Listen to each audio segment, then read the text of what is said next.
Hello, everyone. Let us see if we are now going live. How are you doing, people of the regular chat? Give me a sign when you are receiving this. Okay, so the first 10 minutes of the show, I've been talking about the fact that I'm going on Paramount Tactical tomorrow, so there won't be a regular show. I'll be going on their stream at 8 p.m. Eastern Time to talk of my theory, which has gone virally, 260k views on X. My theory of the Charlie Kirk projectile trajectory. Now, why did the show get cut? It was a very bizarre cut because it wasn't a technical issue on my side. And what I see is my YouTube interface has completely changed. They've updated the live stream deck. And now it's so basically they updated the production code. That's what happened. Now, don't update production code at 7 p.m. Eastern Time when Papa JF is straight into a streaming session. Normally, you do these changes that are stream breaking. You do them at night at 4 a.m. Anyway, so now we're back. I'm not going to repeat what I said about my theory and all, so you can go see the first 10 minutes in the other video. Now we're going to jump into our subject, which is the analysis of the Piers Morgan Nick Fuentes interview. It's almost like an important moment, this interview, because it's such a moment of the handing of the flame for one generation to the other. And what Nick Fuentes has been extremely successful at doing in this interview, which I wasn't necessarily expecting anything about this interview, but Nick Fuentes was able to make the kind of empirical, in-your-face demonstration that, look, there's a generation of boomers. They're never going to change. You can serve them with the sauce of live streaming.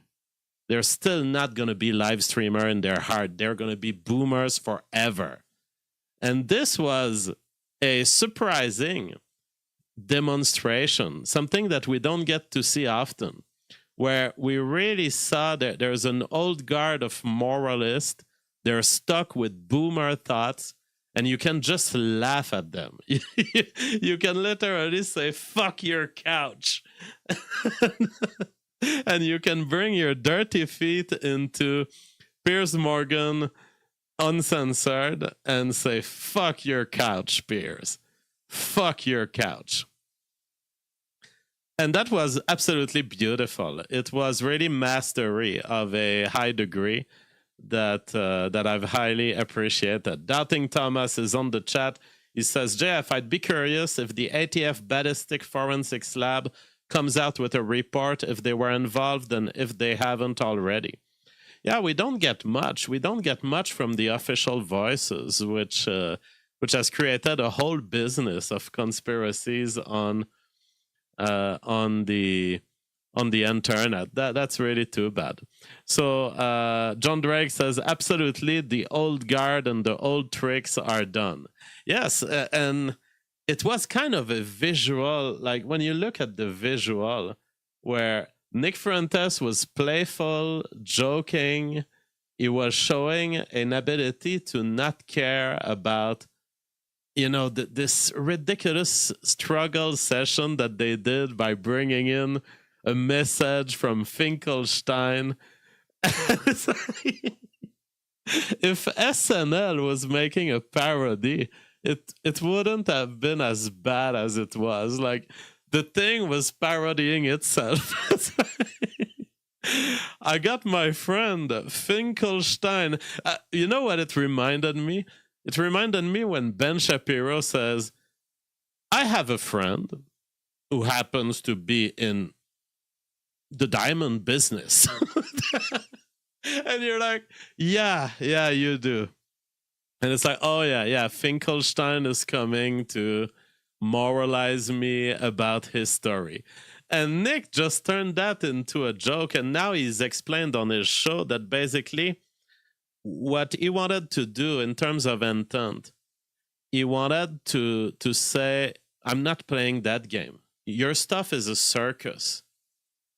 You are a circus, and you are inviting clowns in, but you're trying to get them serious. But by being serious, they kind of show a respect to you that you don't deserve. I'm going to come in and I'm going to say, fuck your couch. I'm going to say, if it's going to be a circus, let's do this. Let's do this. I'm going to show you that I can be clownish in a funnier way than you are. And that is very interesting as an approach to say, look, I have such disrespect to you. It's a little bit what has been done. Increasingly, you've seen in the last 10 years, the independent voices of the internet responding in emails to the mainstream journalist. And they say, like, I think I may have started this. Like, I remember in 2015, 2016, responding to journalists and being like, I don't care. Like, write up whatever you want. In fact, here's some more bones for you to chew. Because you're going to write a hit piece about me, whatever, right? So whatever I say, you're not going to engage seriously with it. You're going to try to make it look as unimportant as possible so that your smearing of my reputation is done the way it's been ordered to you, little puppets. And one of the attitude that people are increasingly taking, and you've seen Tucker Carlson has done it to New York Times journalists or whatever journalists were contacting him. He basically made jokes about how Andrew Tate is taking over the U.S. and that unfortunately Tucker has been recruited as part of this takeover. So trollishness of the mainstream journalist class is a style, but I've never seen it deployed onto a 2-hour session like Nick did, where you didn't even know, is it what he's doing? Let's start with, so the whole interview started with, are you a racist? And as pointed by Academic Agent, it was an interview that was presenting itself as it's going to be friendly. It's not an ambush. And Piers Morgan keeps repeating through this interview how it's not an ambush. And it's very feminine the way he does this, because I've been interacting with women and they want the saying of something. They don't really care about the actual state of thing. So I'll give you, for example, in a couple, repeatedly this has happened to me. A woman will say, well, I want to respect your authority. You are my leader, blah, blah, blah. And I'm like, okay, well, now you are violating my authority when you do this, okay? So stop doing this. Oh, I'm sorry, I didn't want to violate your authority by doing this, but I'm going to keep doing it. So the woman doesn't care about the actual outcome. She just wants it to be said. She thinks that words are not engaging herself into any consequences. She wants the word, the world of words for a woman is something independent of the world of the reality. Whereas, as far as I'm concerned, if we agree that this is how our couple will work, you don't just display this, you live by it. It's a contract. We've agreed on something. And the same thing is true of Piers Morgan here. What does it change whether you call it an ambush or not? You're playing dirty. You're trying to frame Nick into all this clips farming, just regular, reputational attack and all. You're not really trying to know who Nick is. That is just your excuse to show the clips. So what does it change whether he calls it an ambush or not? Everyone can see. It's whether you think of it as an ambush because Nick may have known that this was the case or not known. But what is an ambush? Is it the secrecy of it or is it the viciousness of it? Normally, we think of it as the viciousness of it. Now, normally an ambush is also hidden. It also comes with lies. because you want to get that person in an ambush. But ultimately, if you're vicious publicly against Nick, everyone's going to see it for what it is. So why insist all the time asking Nick, can you confirm to the public that it's not an ambush? It's like, what does Nick's words about it mean? Everyone can see what you're doing. Everyone can see what you're doing when you're going to the same old clips that everyone does every time they speak to Nick Fuentes. And it's so tiring, so tiring. So it starts with how are you a racist? And then you realize just the Marxist priors of a Piers Morgan, because he goes into what happened.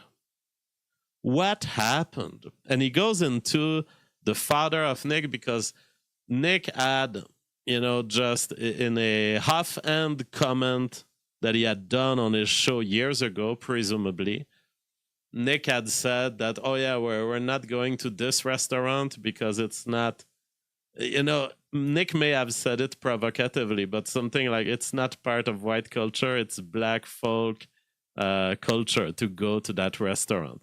Now, anyone who's been in the US knows there are these places. I didn't know because I was raised blind when I moved to the US in 2011. But eventually you get to understand that TGI Fridays is terrible cuisine. And it's like, it's vomit levels of pork chops that they will literally serve you. And you understand, okay, there's this Applebee's, there's this bizarre Applebee's Black family reunion thing that happens. And yeah, this is all true. But Nick Fuentes just made a couple of jokes around this culture, this aspect of American culture that not many people know outside of the US. Like, as a Canadian, I couldn't think of a restaurant that is for Black people, but it exists. It exists. Okay. So now Piers Morgan comes with, oh, well, maybe it's what your father said about whatever, Red Lobster or TGI Fridays. Maybe that's what seeded the idea of racism inside of you. And for this, the mainstream boomers understand so little about the mind of Nick Fuentes. It's so sad, really. Because Nick Fuentes, down the line, is not a racist.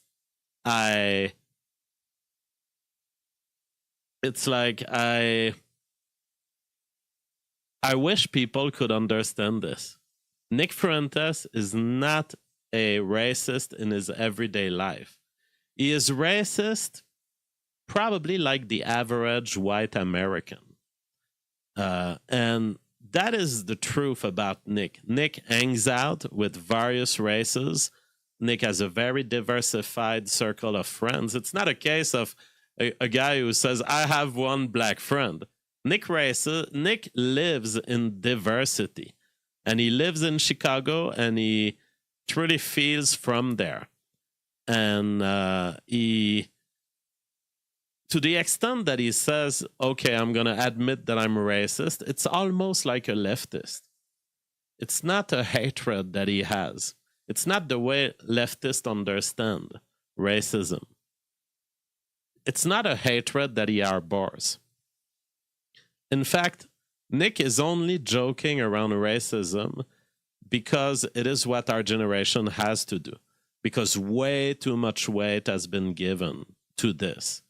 And it's been kind of a cognitive load for white people to constantly feel never go there. There's this kind of region of their brain that they don't allow.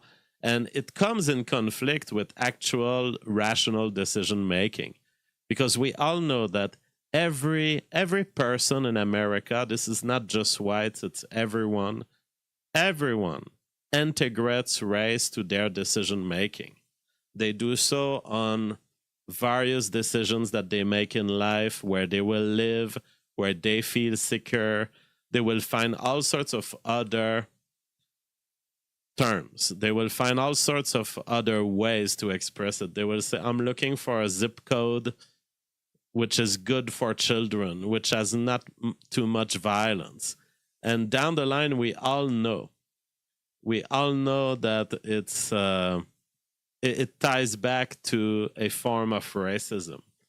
And even the leftists, if anything, the leftists may be more conscious of all this because they've had more exposure possibly to city life and diversity. So the way in which Nick Fuentes jokes and talks about racism is actually very often provocative, edgy stuff. Down his heart, he's probably even a little less racist than your average American. So in that context, to make a whole theory for Piers Morgan, for him to say, what was the seed? Was it your father? Was it transmitted culturally by this traumatic event at TGI Fridays? It's like, first, you are showing your lack of comprehension of Nick Fuentes.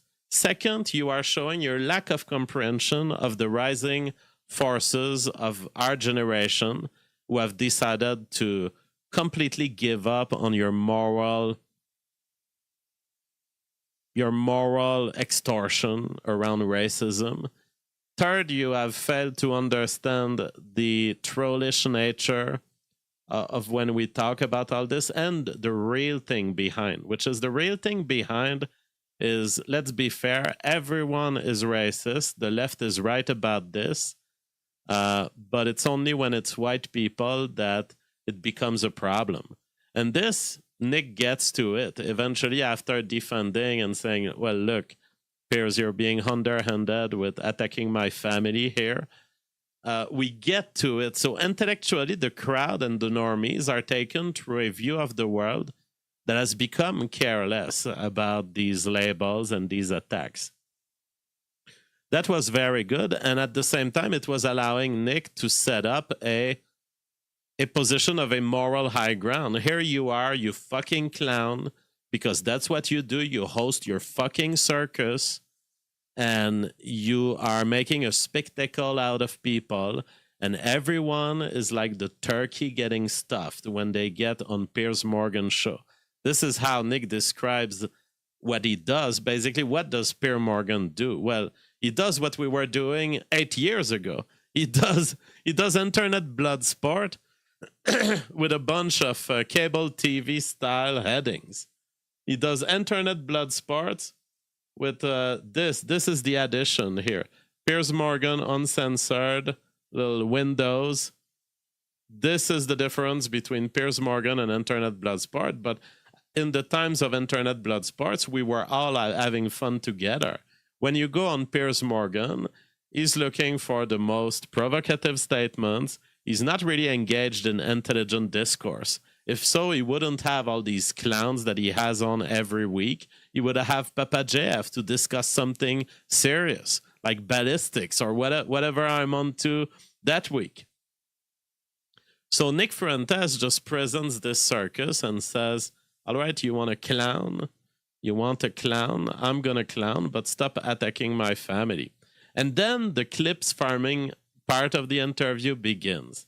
Now it's all Piers Morgan getting all statements of Nick about, and what a beautiful thing to see all of these kind of top moments of Nick just being transmitted to the general public. It's heartwarming because these clips have made rounds again and again. They've been on every mainstream interview of Nick. They keep bringing them up, and it's like they are historical clips. When Nick succeeds at regrouping his issues with women, Jews, blacks, it's like, here's what everyone needs to do.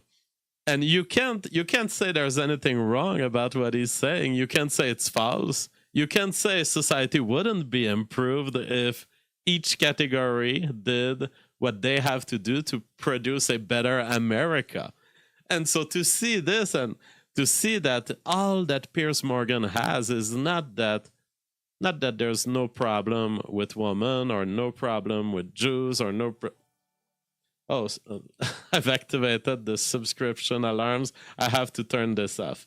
But we did get a super chat from Eric. One side, Nick, 26, molded by moderation, bans and memes. The other, a half-century of funding, faith, and perfected boomerism by Piers Morgan. Who wins? Well, we know who wins, but it takes time. Yeah, so I had turned off the alerts. That's why it took time for me to get to your super chat. As far as who wins, we know who wins. Nick Fuentes represents a generation that will have been raised by us.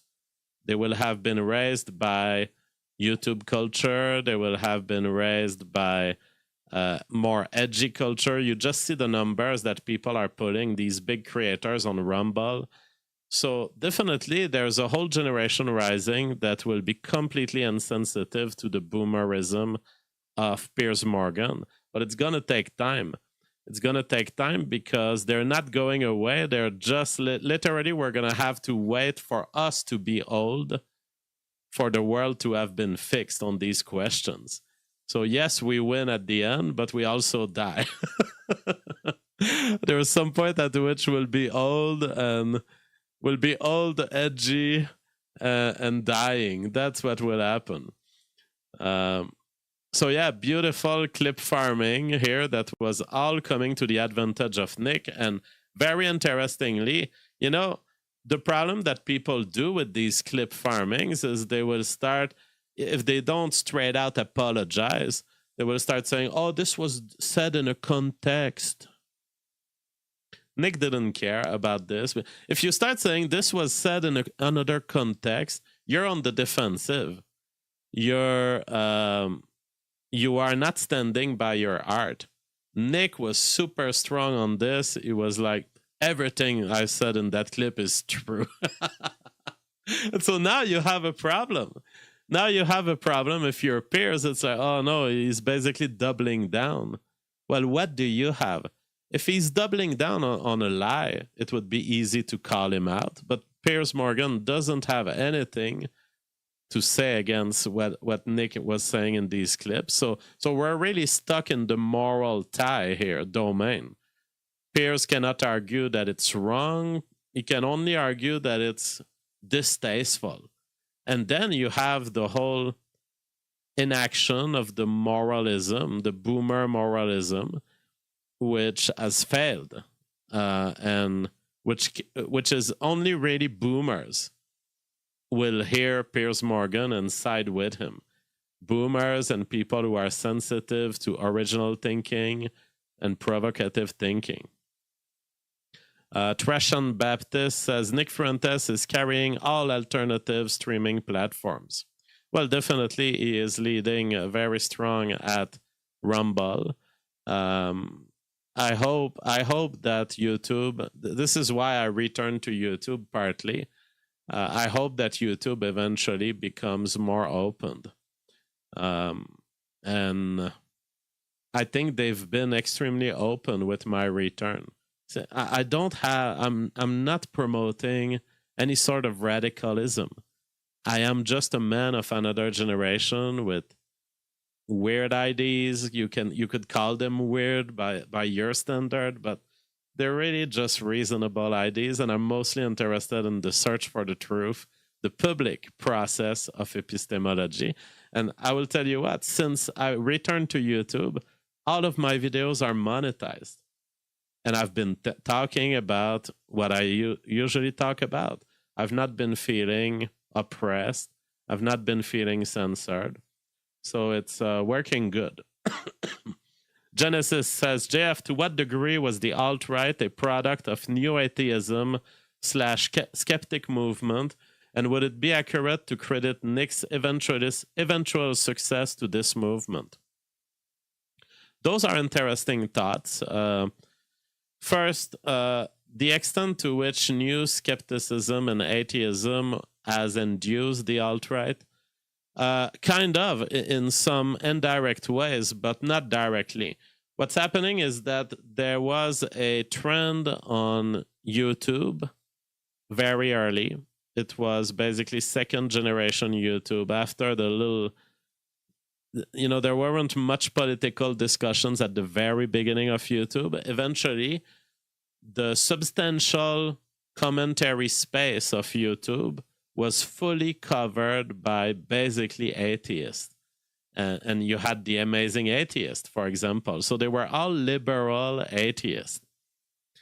And it's like, they weren't just talking about atheism. They were talking about all sorts of other things, but all sorts of grifters came in and they were all atheists. So you had these atheist channels that were supposedly looking for the truth. But the fact that the first contingent of the new atheist was so selected, they were so isolated in, like, they were such a special subset of the population. They were liberals, generally coming from pro-institutional, pro-university culture, if they weren't straight out of the universities. So because of this, it led to a restricted space of ideas. They were incapable of talking about race. They were incapable of talking about all sorts of biological realities that are absolutely certain. So there you had the truth-seeking process that was facing an obstacle. Because you had these guys who had such boomer moral preferences that they were unable to engage with the subjects that we eventually covered. Now came the rise of a new generation of creators that were like, no, you don't select your truths. You want to go out there and say, I've found the truth. God doesn't exist. Okay. Let's talk about the other truths that matter to society. And this was my generation of creators. It was Coach Red Pill. It was me. It was, everything that happened at Warski Live, the internet blood sports and everything. So that generation was it caused by new atheism? Not fully. They were caused by their own political desires, but we were caused to the extent that we were seeing this cognitive obstruction that existed and this kind of reductionism to moral preferences, and we were saying there's something wrong there. There's not a proper pursuit of the truth. There's definitely just a side of the political landscape that is represented. And in that environment, it became very easy to say, well, there's something on the other side. I can do better. That's exactly what motivated me to get into the YouTube business. So I was like, what's available on offer is not enough. And back then, there weren't 1,000 different center-right conservative tough boys with guns and with this has become extremely regular. But back in my days, I would like be the first right-wing streamer. Back in those days, it was that tight. I was like, what? There's not a person in all those truth seekers and atheists. There's not a single person that can take a conservative opinion that was like this. And it's partly because this was early internet. And don't forget that, the Republicans and the conservatives of the U.S. were not as connected as the liberals, because internet was synonymous with being closer to developed areas, in bigger cities, closer to universities. All of these factors led to a first wave of YouTubers that were strictly atheist. And we were pissed off, and we felt like I was looking at the landscape and I was like, there's no one speaking about liberty. There was Stéphane Molyneux, very early, that you could say right-winger from a libertarian perspective. But there was nothing else. And I was like, I don't even care whether I'm right wing that much, but it's like someone's got to make a case for the dangerous ideas. And that's kind of how I approached it, because, you know, I'm a right winger. I believe in small government that lets people be and that lets families be. But I'm not that much of an ideologue as people would make me out to be. I'm mostly a guy who's pissed at the lack of quality of what we can have on the internet. And I was pissed back then for the reason that I just laid out. I'm still pissed now for other reasons. Like, I think that the rebalancing of all these right-wing voices, these Truth Social, MAGA, QAnon crap artists, is kind of disappointing. And I have to overcorrect like the world overcorrects, which is why I'm being critical of someone like Ian Malcolm these days, and at times I criticize Candace Owens on certain things. It's because I want the public epistemology process to be more serious and more efficient, and that is the mission of my life. That is what I pursue every day since 10 years. But sometimes I pursue it against them, and sometimes it's against them. And in the end, no one loves me. In the end, I just have you guys on my side. Because with all the alliances and how the media works, whether it's the old guard or the new guard, there's all these alliances and people who have deals of not attacking each other. And I'm like, I'm never gonna get into any of this. I ultimately attack who I feel needs a small correction to be put back in the line for truth. And sometimes that means attacking the left. Sometimes these days it means more attacking the kooks that are parasitizing the right. They are a problem. Moving forward with the analysis of Piers Morgan. So then Nick points out the obvious thing, which is a very nice talking point to bring to the normie public. He says, everybody except white people are racist. That's a very interesting highlight.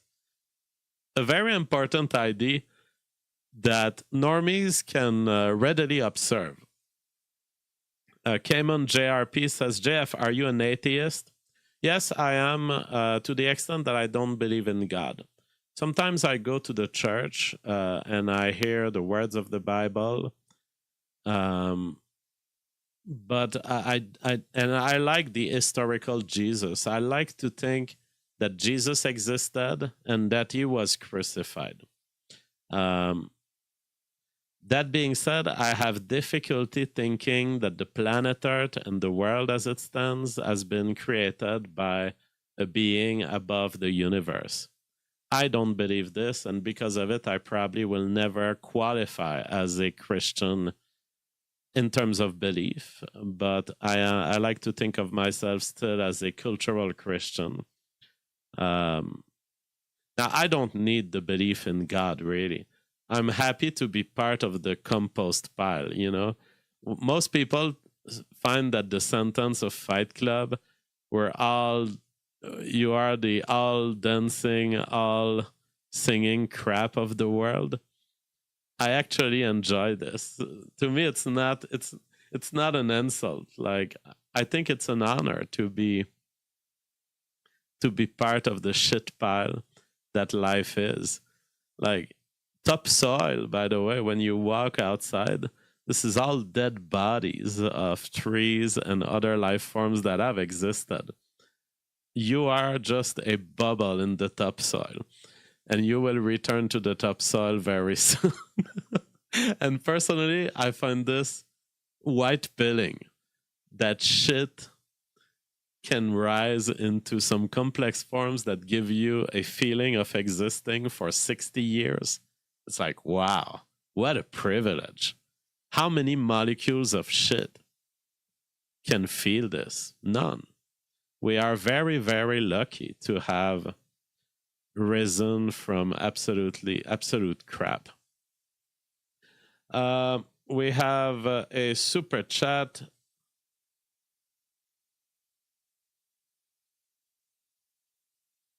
Oops. Yeah, I have to work a better I was system. a big fan of Harris and Hitchens as a kid. Now, knowing of the heritage of their matrilineal line, I understand why they intermingled their atheism with calls for war. I think their atheism was only a Trojan horse.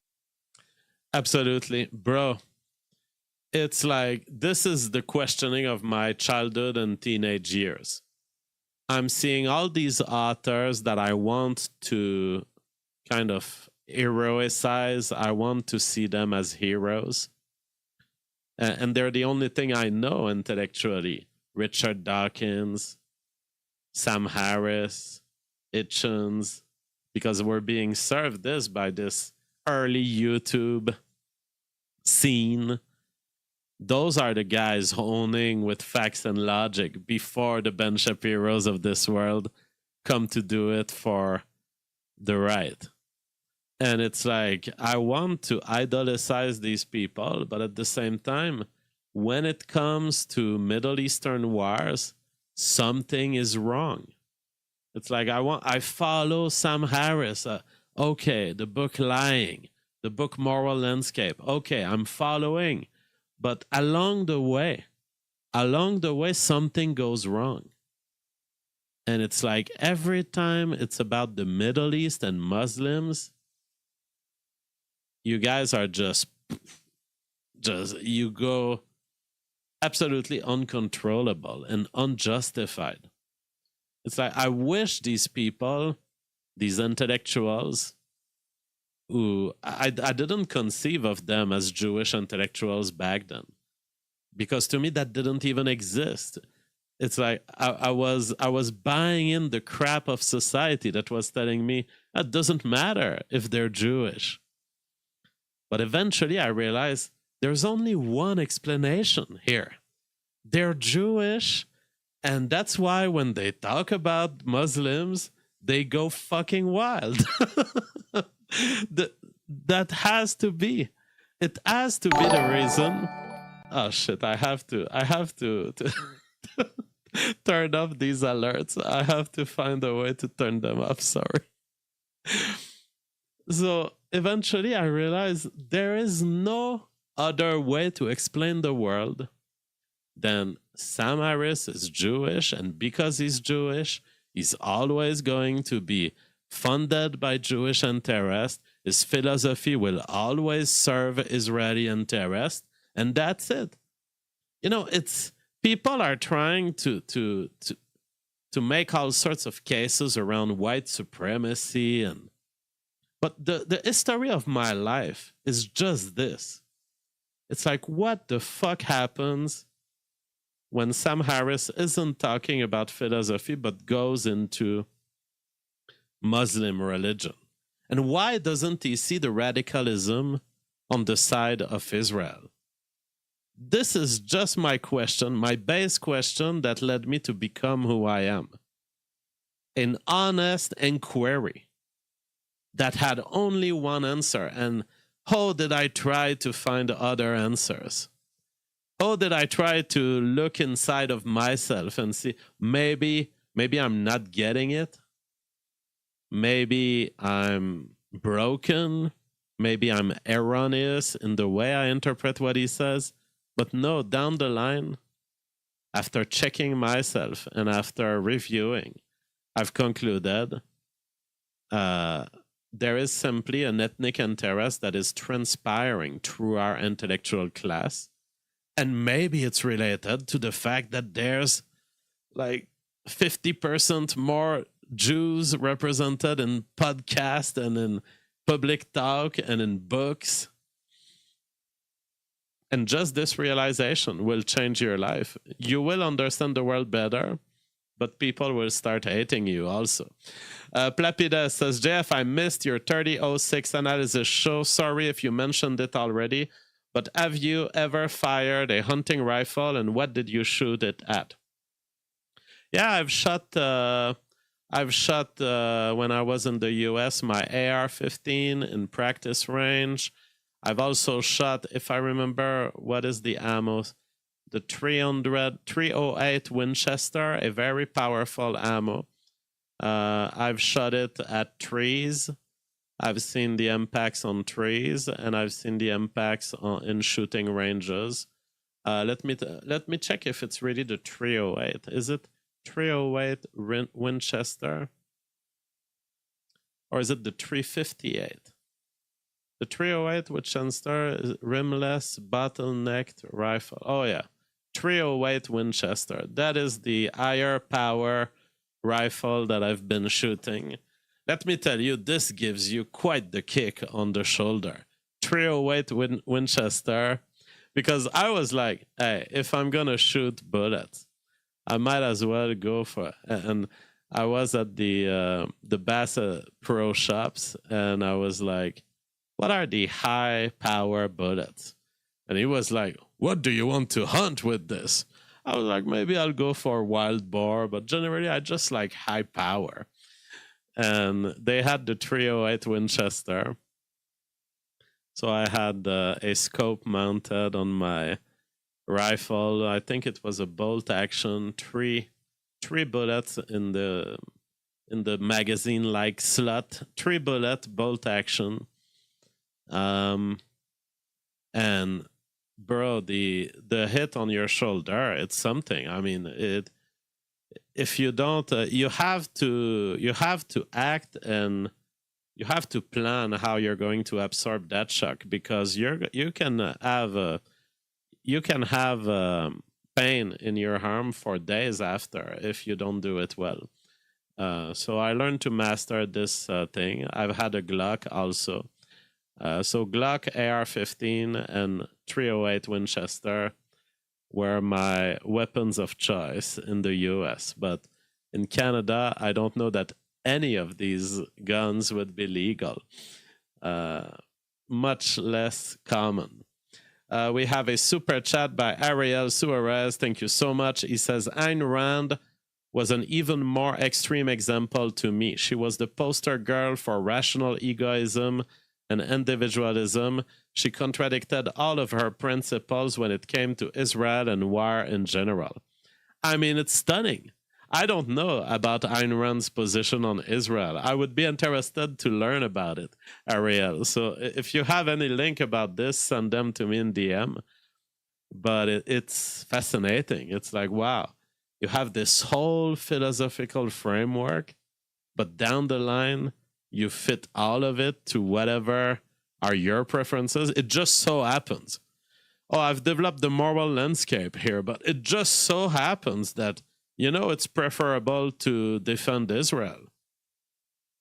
Like, wow, bro. You've made... You didn't take the easy route. You made a whole philosophical system that stands in appearance as being objective and rational.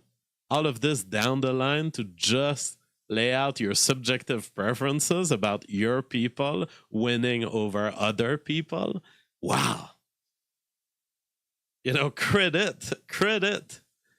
I mean, well, when you look at how Israeli influence has just taken over so much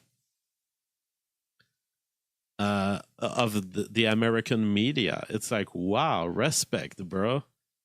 You set this all up just because you were scared that your people would not survive in the Middle East? Cloto Teta says, in 10 years, I'll be here again listening to JF giving the same lecture. Oh, yeah, I mean, I'm going to cognitively age. Maybe I won't be as edgy as I was when I was young, but I'll certainly be rambling the exact same thing for the next 20 years. Absolutely.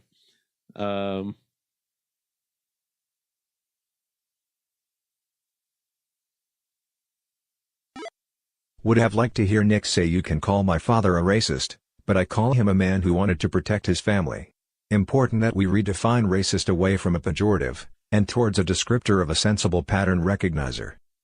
Yeah, but the thing is, Nick was visibly worried about any sort of social punishment or consequences for his father, who is a private man. And so I understand that he wouldn't go there and shouldn't go there. When people are trying to bring your private people into the public discussion, it's a dirty, vicious hit, and you have to handle it with care. And you cannot just because there is so much in just your admission there. That would mean that potentially the boss of the father could have fired him, saying, "Oh, well, your child made a defense of racism in your name." So no, I understand why you wouldn't engage with that point of Piers. Zeppelin Nizar says, "Lol, you haven't aged a day, JF. I love ya."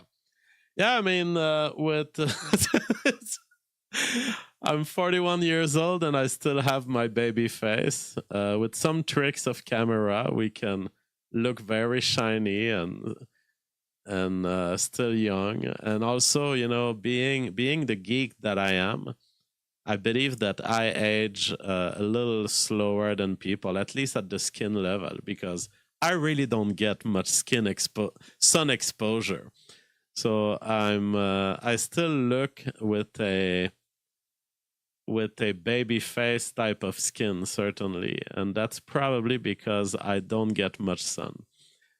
Background looks good, Ty Rogerson. Yeah, I've been creating these little Lego. Those are genuine. They are made of actual Lego pieces. Like, this is all built by small Lego pieces. They came all unassembled, and assembling these things is fascinating. Here I have an otherworldly marine sponge-like plant. Isn't that an absolute beauty? All this made of genuine Lego blocks. They are, well, when I say genuine, they are Lego-like. They are not branded as Lego. They are the succulents available on Amazon. Succulent block plants, decorative block plants. And I'm working to add a little more. I have some cactuses here. Me and my children had fun setting those up, producing them this morning. And then I built the little stands so that they could be displayed in my background. Barnaby Bruto says, I was at the Walmart the other day and saw the whole plant collection from Lego and was wondering who the fuck buys that. Looks like JF was the answer. Yeah, the plural of cactuses is cacti. Oh, you got me, Clototeta. I got fact-checked live. But yeah, Barnaby, I like this section of the Lego, of course, because I must find a way to disable these alerts. I like this kids section. We spend a lot of time there, being a single dad. You know, kids want to go through, every time we go to Walmart, we have to go through all of the aisle. They look at every toy. And I noticed this section of the Lego spot that is less toys, but it's more like decorative plants. They've generated all sorts of decorative plants. Now, the problem is they are a little too big. So I went for Amazon, and there's another company that does Lego-like blocks. And, you know, just so you know, each of these things is a little Lego piece. It can be disassembled. Like, look at this. This is a leaf formed by 4 different Lego pieces. And then it has a little Lego hook. And you can just clip it on the ring. And all of this is small, small pieces. I find this absolutely beautiful. With my passion for the biological world, I think that those smash my passions for the pixel world in the biological world. Austin Kaiser says cactuses and cacti are both correct. Cactuses is less pretentious. Exactly. I'm a man of the people, so I say cactuses. Continuing for our analysis of the Piers Fuentes interview, then the Holocaust moment comes. And here Nick I was always wondering, because there was a time 1 or 2 years ago where Nick started questioning certain aspects of World War II. And I was like, whoa, he's going... and, you know, I don't feel that I have a leash on anyone. Like, I don't control people, and I don't morally judge people for drifting away from my own beliefs. But I was like, whoa, Nick is stating some wild stuff on World War II. And he was memeing around the cookies with Milo. And I was like, oh, that's a surprising, edgy level. I didn't think much of it. But I was like, oh, that's a surprise to me that he goes that far while wanting to maintain his credibility. But here you can see the kind of fruits of this, which is Nick has never really... if you listen to what he says seriously, Nick has no position on World War II. And he says, look, I don't know the counts of deaths. There are historians. I've read both sides.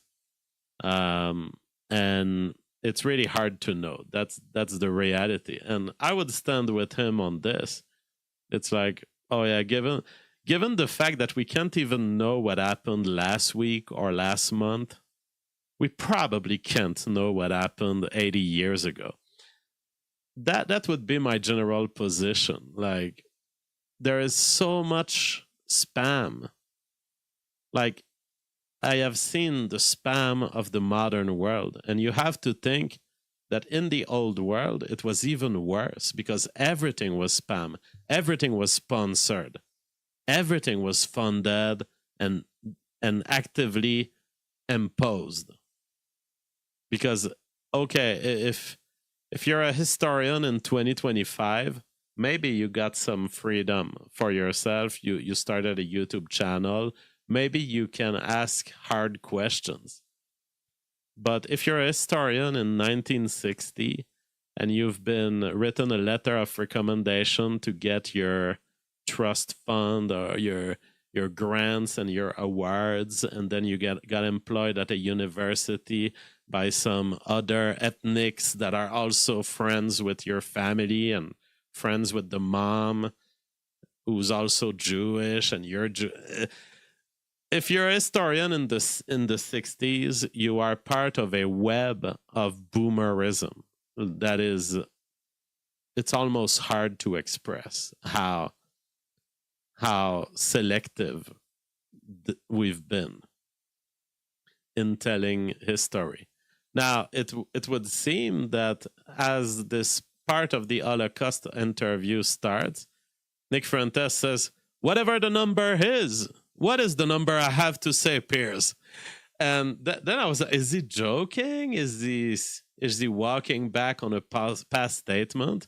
And ultimately, it's Nick Fuentes joking. Like, if you're going to take us hostage, if you're going to cancel everyone who thinks differently than your number, I might as well just say whatever number you want me to say. So it was the continuation of the cookie joke with Milo, which is when Nick saw the platter of cookies and Milo asked, how many cookies are there? Nick said, I know the number I'm supposed to say. And it's the same thing here. It's like, oh yeah, I know, Piers, what you want me to say. Let me say it to warm your heart. Let me say it to make sure you feel safe.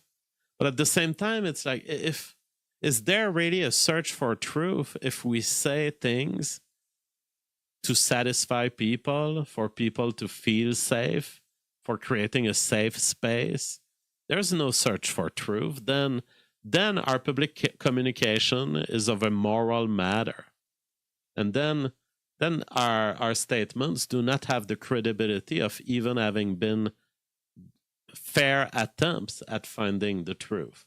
And you can feel this from this interview. It's like Nick Fuentes plays the hostage, and then somehow Piers Morgan kind of takes it as at the first degree, and it's like, oh, I'm so happy that I got you to recognize this publicly. But it's like, hey, you know, an honest person takes into account whether his presence is extortionate onto others. Like, if you were to hold a gun to someone's head and you say, do you like vanilla ice cream? It would be your responsibility as an intellectual if the person says, I do like vanilla ice cream. It would be your responsibility to say, no, he had a gun on his head. Maybe he doesn't like vanilla ice cream. I'm not going to take this as fact. Now, Piers Morgan somehow tries to be boomerishly oblivious to the play that Nick Fuentes did about hostage taking, to display that he said, what is the number? Whatever is the number. And so as Piers Morgan tries to probe this and say, are you joking? Is that real? What are you saying, Nick? And Nick slips in another layer of joke where he says, no, I think it must certainly be the number you say. In fact, I think it could be 100 times more. And that's Nick adding to the comedic parody that this discussion had become. And much respect to him, that is fucking funny. It's funny to have such a disparate circus clown operator as Piers Morgan to be trying to desperately grasp to, oh yeah, I had you admit this, right, Nick? Right, Nick? You said that you recognize the official number, Nick. That is now your position. This was not your position before. And it shows them. Here you have a full demonstration of the moral extortionate boomerism right there, video on your screen. I love this. That was absolute poetry. And then Nick goes on, talks about Tucker Carlson, Candace Owens. Is bizarre behavior on this side. Bizarre behavior with Tucker Carlson around Nick. We all saw it. We all saw the two faces. What does that mean? Honestly, it's like, I don't want to accuse Tucker of being some sort of a Fed or operative for forces of any sort. But it's like, what justifies this two-faced behavior? This change, this attitude when he's there, attitude when he's not there. You know, as a public person, I've had conflicts and then I've had forgiveness between people, even with Nick. But at no point in time was I saying something against Nick and then saying something and then saying the contrary on another show or in the presence of another people. I've always stood for my opinion at the time that I express it, and I remained consistent in that way. Tucker, from one day to the other, has been inconsistent. In fact, he does this whole softball interview of Nick less than 3 months after calling him a gay fed. What is that about? And then he reverts and starts talking against him days later. That's bizarre. And then there was the end of it where there's two subjects at the end that we need to cover at the end of the interview. Piers Morgan checks with Nick Fuentes whether the interview was an ambush. And I've commented on this earlier. What does that mean? If you've been vicious throughout, if you've been clip farming, what does it change whether you call it an ambush or not? But it's like Piers was so interested at protecting his own reputation, and it seems like he wanted to protect himself from the potential crowds of the internet that would go after him. But it's like, we've all seen how vicious you've been.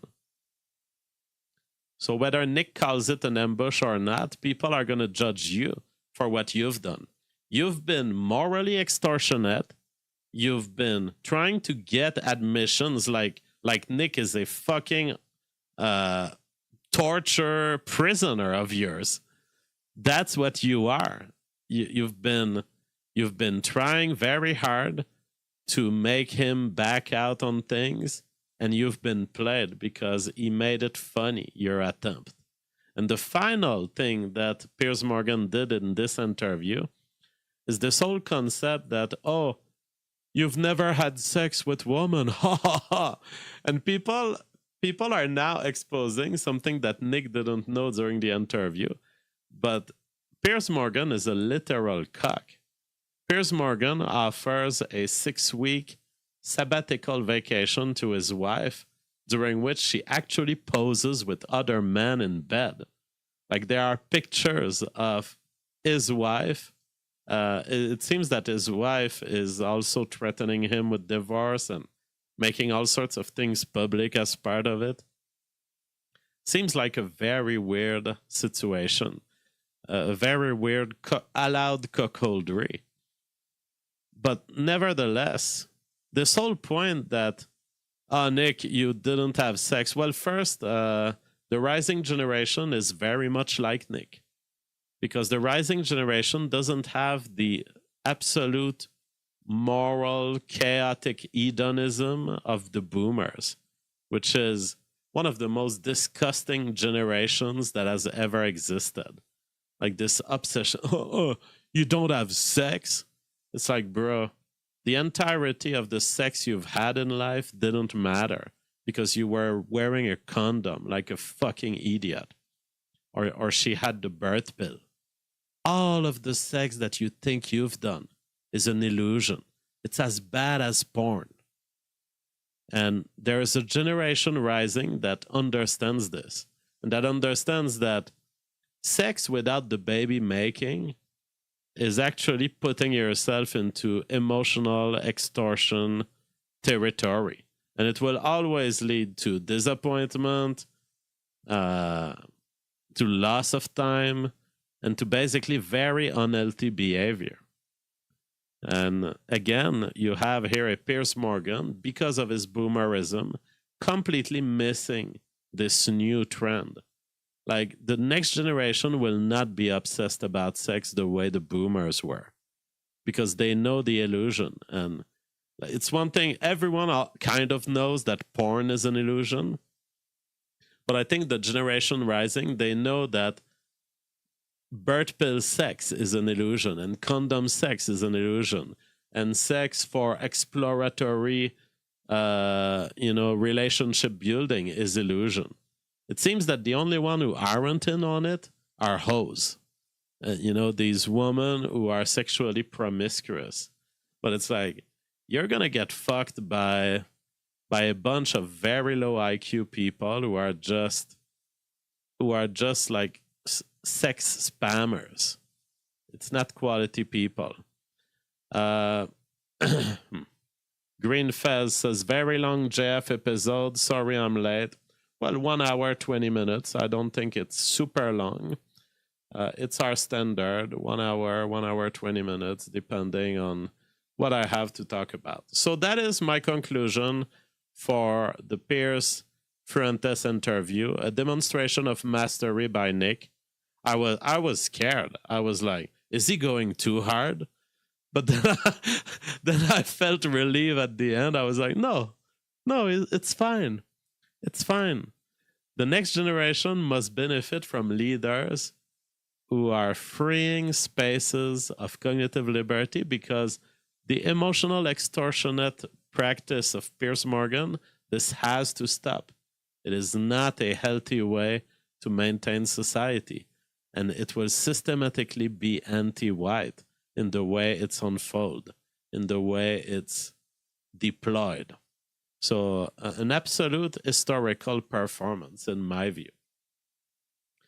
And this is a meme that will stay. I mean, this guy. And Nick Fuentes represented what he said as me mom, me mom.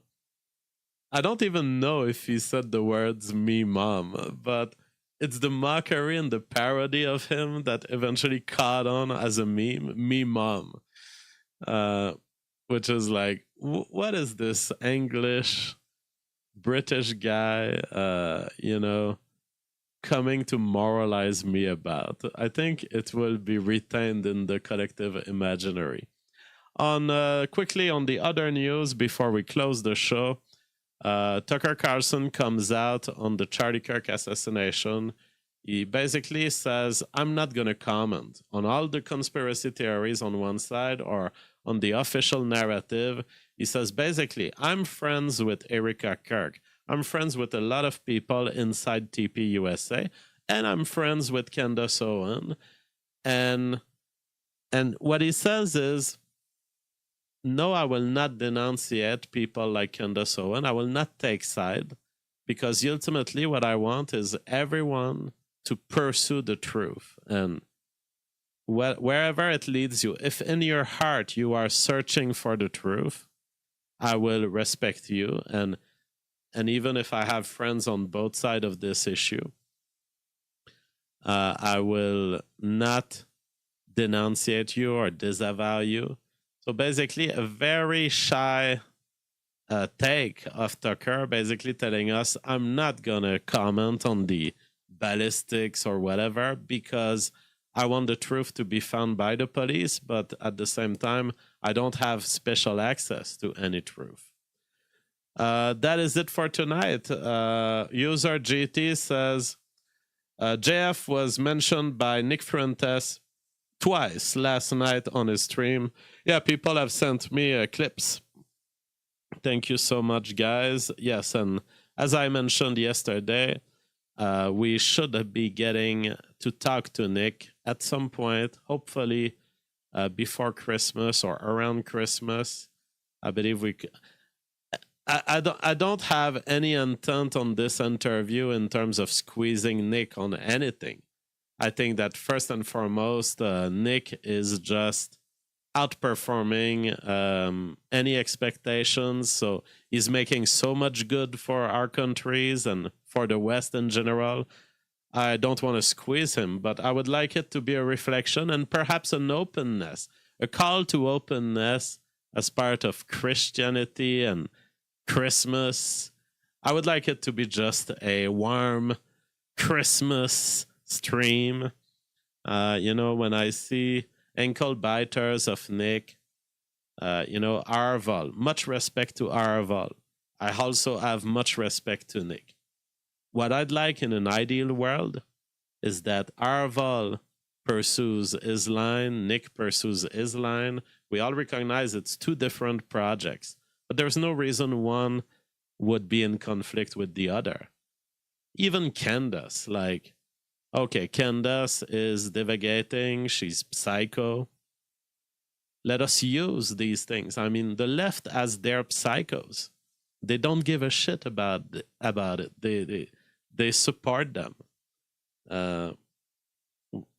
Hopefully, what I would like is a Christmas of unity and love between everyone. And just like Tucker kind of said, as long as everyone in their heart is pursuing the truth, what we got is so much better than the systematic lie that was sold to us for the last 50 years.